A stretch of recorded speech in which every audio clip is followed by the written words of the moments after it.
रामकृष्ण हरी योग मित्र बंडातात्या कराडकर यांच्या माध्यमातून महाराष्ट्रभर व्यसनमुक्ती चळवळ या ठिकाणी आम्ही राबवत असतो। वारीच्या वाटेवरती प्रत्येक दिंडी, प्रत्येक युवक, प्रत्येक वारकरी हा व्यसनमुक्त असला पाहिजे। कारण गुटखा मावा कधी न खावा, वाटतं का तुम्हाला रोग व्हावा, या स्लोगनच्या द्वारे आम्ही वारकऱ्यांना या ठिकाणी प्रबोधन करत असतो। व्यसनांचा राक्षस, आपल्या मुखात होणारे हाल, या ठिकाणी आपल्या कुटुंबाची होणारी हानी, ही सर्व या ठिकाणी आम्ही या ठिकाणी प्रचाराच्या माध्यमातून वारीच्या वाटेवरती सर्व वारकऱ्यांना, बांधवांना, युवकांना या ठिकाणी आम्ही व्यसनमुक्तीचा संदेश देत असतो।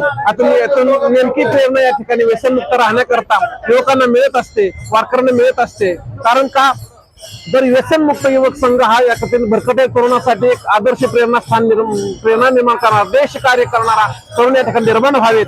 देव, धर्म, देश याचा स्वाभिमान असणारा तरुण वर्ग तयार झाला पाहिजे। अलीकडच्या काळामध्ये व्यसनाधीनता खूप प्रमाणात वाढलेली आहे, त्यामुळे व्यसनमुक्त युवक संघ महाराष्ट्रभर कार्यकर्ते या ठिकाणी काम करतात। शिबिराच्या माध्यमातून प्रत्येक किल्ल्याच्या पायथ्याला या ठिकाणी व्यसनमुक्तीचं काम या ठिकाणी चालत असतं।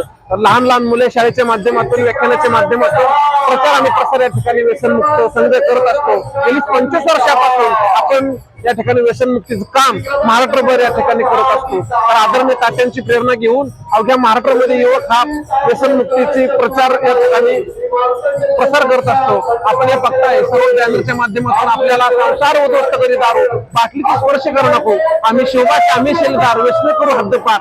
महाराष्ट्र शासन कुठलेही व्यसन बंद करण्याकरता किंवा त्यांना महसूल मिळत असल्यामुळे कुठल्याही प्रकारची बंदी त्या ठिकाणी घालत नाही। गुटखा मावा सरसपणे विक्री होत आहे, याची सरकारने नोंद घ्यावी आणि ताबडतोब या ठिकाणी जे मद्य निर्माण करणारे कारखाने असतील, गुटखा निर्माण कारखाने असतील, त्यावरती बंदी घालून लोकांचं आरोग्य कसं सुधारेल, कसं त्यांना त्या ठिकाणी संसार त्यांचा व्यवस्थित होईल याची काळजी घेतली पाहिजे। तर आपण प्रत्येकाने विचार केला पाहिजे की आपलं जीवन हे व्यसनमुक्त सदाचारी असले पाहिजे। व्यसनमुक्त जीवन हे पुढची पिढी घडवण्याकरता आमचे तात्या या ठिकाणी कार्य करत असतात। सर्व आमचे पुरंदर तालुक्यातील सर्व शिलेदार आहेत, पवार महाराज आहेत, तुकाराम महाराज आहेत, आमचे परांडे भाऊ पंढरपूर पर्यंत या ठिकाणी चित्ररथ घेऊन टाकले असतात। पुरंदर तालुका या ठिकाणी आमचे आनंदजी नाईक आहेत, पुणे जिल्हा अध्यक्ष आहेत, स्वतः मी पुरंदर अध्यक्ष या नात्याने या ठिकाणी आम्ही संघटनेचं काम करत असतो। समर्थ नाईक आहेत, सर्व हे आमचे तात्यांचे सारथी या ठिकाणी आहेत। तर सर्व हे सगळे मिळून मंडळी या ठिकाणी व्यसनमुक्तीचं काम करत असते। आळंदीपासून ते पंढरपुरापर्यंत जी ही वारी चाललेली आहे, या वारीत काही लोक म्हणतात की सोहळ्यातच यावं किंवा सोहळ्यात नसेल तरी वारीला येऊ नये, असं काय आहे? तुम्हाला तुमचं प्रतिक्रिया काय आहे याच्यावरती?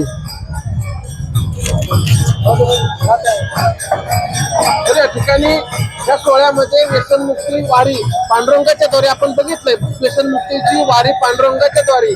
तर या ठिकाणी वारी नसून पुन्हा पुन्हा फेरी होईल, पुनरुत्ती जन्म, पुनरुत्ती मरण, पुन्हा पुन्हा जन्माला येणं या ठिकाणी सांगितलेलं आहे की बाबा हे माणसाचं जीवन पुन्हा पुन्हा नाहीये। एखादं इंजिन बिघडले, त्यामध्ये जर मी त्यामध्ये इंजिन बिघडून जातो, तसं भगवंताने हे शरीर सुंदर दिलेलं आहे। त्याच्यामध्ये जर आपण खराब गोष्टी टाकल्या, दारूसारखे पदार्थ टाकले, माव्यासारखे पदार्थ टाकले, गुटखा टाकला, शरीराची हानी होते, कर्करोगासारख्या रोगांना सामोरं जावं लागतं। या ठिकाणी लाल नावाचा पाठ्यक्रम आपण संपूर्ण वाया घालवतो। आपण एकमेकांना देऊ शकतो, परंतु लाल नावाचा पदार्थ आपण एकमेकांना देऊ शकत नाही।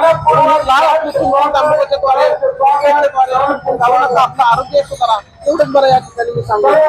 आनंदराव, आपण जिल्ह्याचे अध्यक्ष आहात, तर या वारीत जी लोक आता सर्व जातीचे, धर्माचे एकत्र चाललेले आहेत, तर काही लोक म्हणतात की जे वेशभूषक असेल तर त्यांनी वारीत यावं, असं काय आहे का?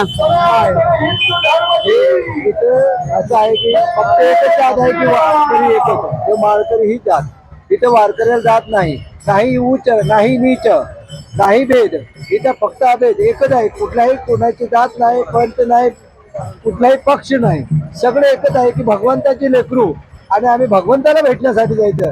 त्यावेळी आईच्या लेकरूला, आईला असं काय हा लहान लेकरू मोठं लेकरू असं कुठे नसतं। त्यामुळे ही जात पात आहे कुठेही नसते, काही सोहळा, काही कपडे, असे काही विचार करायचे, फक्त माणसाने माणसासारखं राहावं एवढी नसते माणसाला। म्हणजे मला म्हणायचं की यारे यारे लहान थोर जाती बघती नारी नरे सगळ्यांची येते आहे अधिकार। या संतांच्या उक्तीप्रमाणे या वारीत आपण सर्व धर्म, सर्व जातीचे सम व्हावं, या युक्तीप्रमाणे आपण सगळ्यांनीच चाललं पाहिजे असं तुमचं मत आहे आणि तात्यांचंही मत आहे, असं मला तरी वाटतंय।